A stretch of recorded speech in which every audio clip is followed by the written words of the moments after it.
ये दिल्ली किसी के बाप की नहीं है, ये दिल्ली इस देश के जनता की है। ये पीएम, सीएम, गवर्नर, राष्ट्रपति, चीफ जस्टिस की जगह नहीं है। जो बोलने से डराता है उसका नाम है आतंकवादी, और वो घटना है आतंकवाद। देश के अंदर आतंकवाद चल रहा है और वो आतंकवाद नरेंद्र मोदी और उसकी सरकार की रहनुमाई में चल रहा है। लोकतंत्र उतना ही खराब होता है वो जिसमें लोग पुलिस और पैरामिलिट्री की गोलियों से ज़्यादा मारे जाते हैं। समझो उस देश के नेता गुंडागर्दी करे, हमारी पुलिस और पैरामिलिट्री फोर्स, इंटेलिजेंस एजेंसी को इन बदमाश नेताओं ने पंगु बना दिया है। हमारी पुलिस, हमारे पैरामिलिट्री, हमारी मिलिट्री पूरी देशभगत है, मगर इन पे दबाव डाल के इनके जरिए ही कानून का उल्लंघन करा के इस देश के लोगों की जान ली गई। ये फॉर्मेलिटी नहीं है, ये आज और आने वाली पीढ़ियों की दिशा तय करेगी इस देश के अंदर।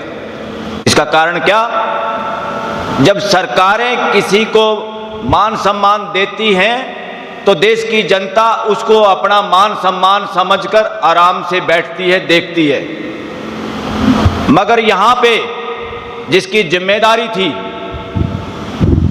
पूरे देश के लोगों को के सम्मान को अपहेल्ड करने की, उसको बरकरार रखने की, उन्हीं लोगों ने देश के साथ गद्दारी की है।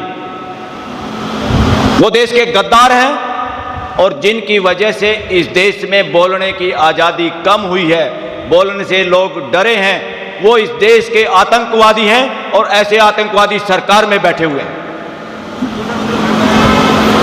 दिल्ली में किसानों को आने से रोका गया। लोकतंत्र में लोगों की आवाज़ सुनने के लिए इन मंत्री, संतरी, सीएम, पीएम की ड्यूटी है कि लोगों से मिले, खड़े होके मिले। जनता देश की मालिक है। इन्होंने दिल्ली के बॉर्डर पे आपके ही बच्चों को, जिनके हाथों में लॉ एंड ऑर्डर को संभालने की जिम्मेदारी है, बंदूक है, तोप है, उन्हीं को आपके खिलाफ खड़ा किया और आपको डराने की कोशिश की। मैं सैल्यूट करता हूं उन किसानों को जिन्होंने इस देश के बोलने की आज़ादी को बरकरार रखा, वरना इन्होंने पूरे देश के मुंह में उंगली घुमा के देख ली थी। लोग बोल नहीं पा रहे थे कि ये किसान कैसे सरकार के सामने नतमस्तक क्यों नहीं होते। लोकतंत्र नतमस्तक करने के लिए नहीं है, लोकतंत्र सबकी भागीदारी, सबकी बात सुन के तब फैसले लेने के लिए है।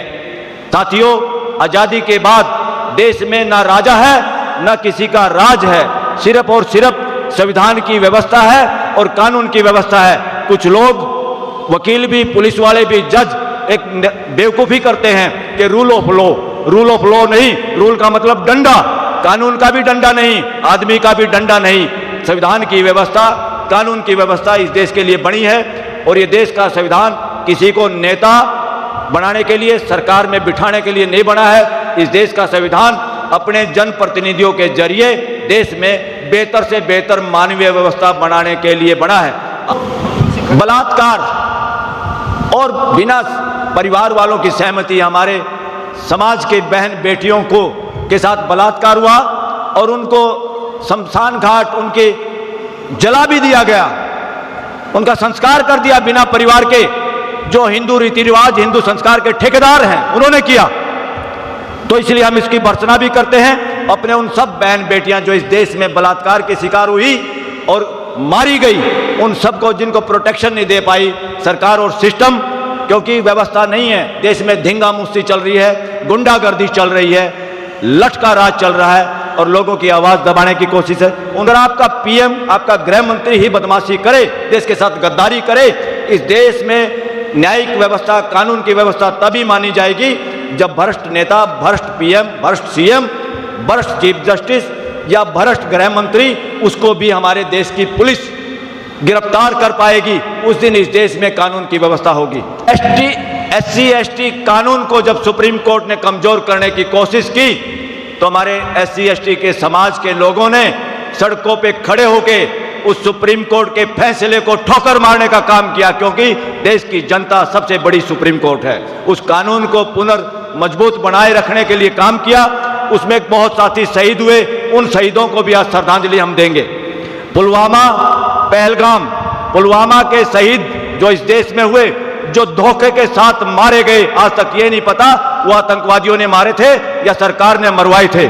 पहलगाम के लोग जो आज तक ये नहीं पता चला असली गुनहगार कौन है, जिस पे इंडिया और पाकिस्तान की दुश्मनी भी हुई और दुश्मनी करवाने वाले सिंदूर सिंदूर करके ड्रामेबाजी करते रहे। ऐसा ड्रामेबाज प्राइम मिनिस्टर जो इसके देश के साथ गद्दारी कर रहा है, अब समय आ गया है ये दोनों लोग जिन्होंने बीजेपी पे भी कब्जा किया है और आरएसएस वो संगठन है जो देश में हिंसा के पक्ष में है, ऊंच नीच के पक्ष में है, सारे प्रोग्राम वर्णवादी कुव्यवस्था को देश में मजबूत करने के लिए है। इसलिए पहलगाम के वो शहीद हमारे टूरिस्ट, उन सबको श्रद्धांजलि, क्योंकि अब तक देश को पता नहीं चला वो मरे हैं या मारे गरवाए हैं। मणिपुर के शहीद, जहां पे एक देश का प्राइम मिनिस्टर जो रोज ड्रेस बदल बदल के और ट्वीट करता है, छोटी छोटी बातों पे, हीरो हीरोइन पे ट्वीट करता है, वो मणिपुर में जाने में बहुत समय लगा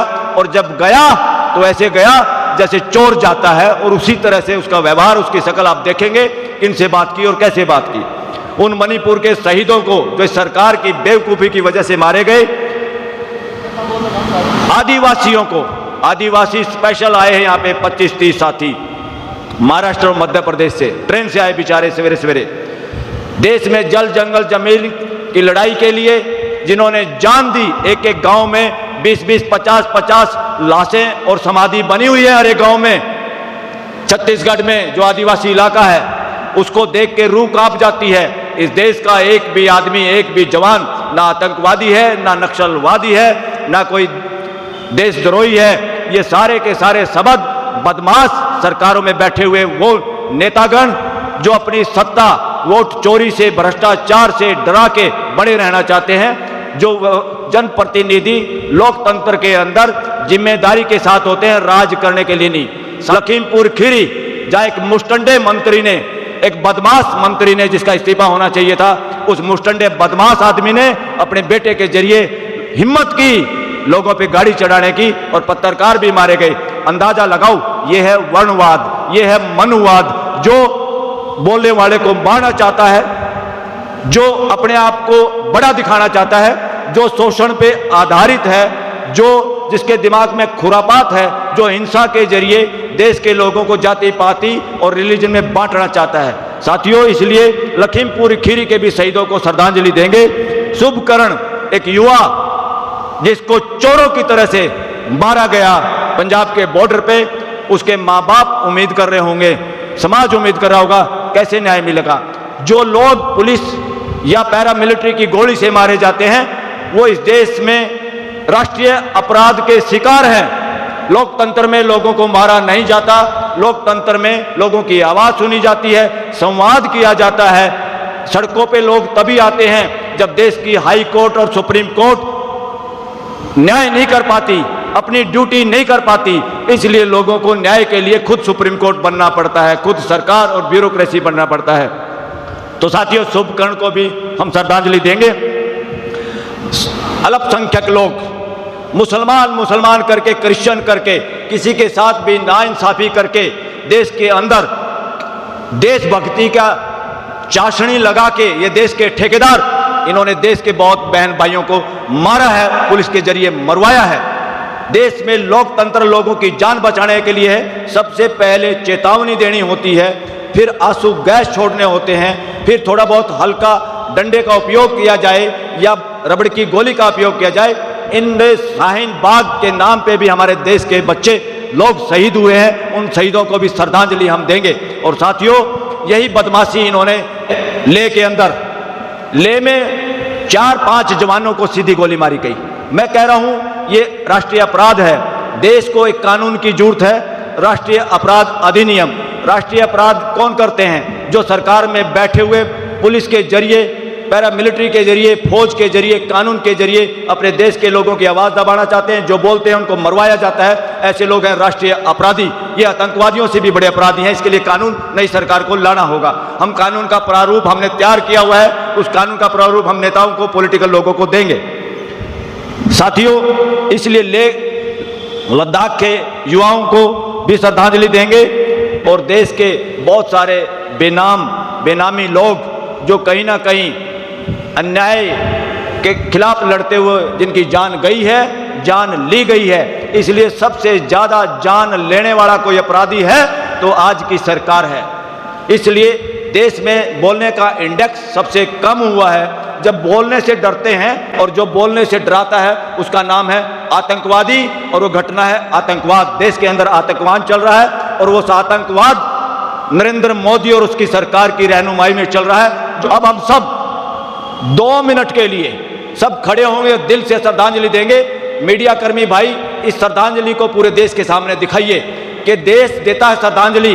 पार्लियामेंट तो हमारी एजेंट है जनता की, जनता ने उनको ड्यूटी सौंपी है, वो ड्यूटी नहीं कर पाए। तो देश की जनता सर्वोपरि सबसे बड़ी पार्लियामेंट है।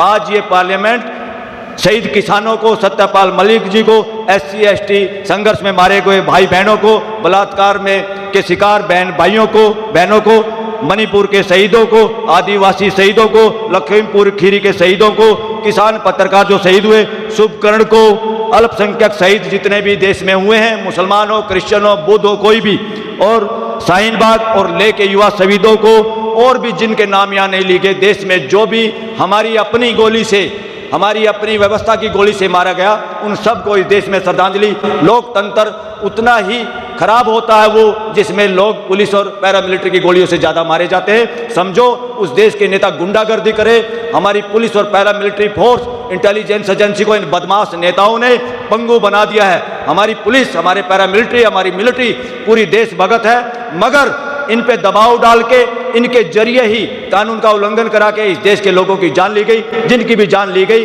उनको 2 मिनट के लिए श्रद्धांजलि सच्ची पूरे देश की तरफ से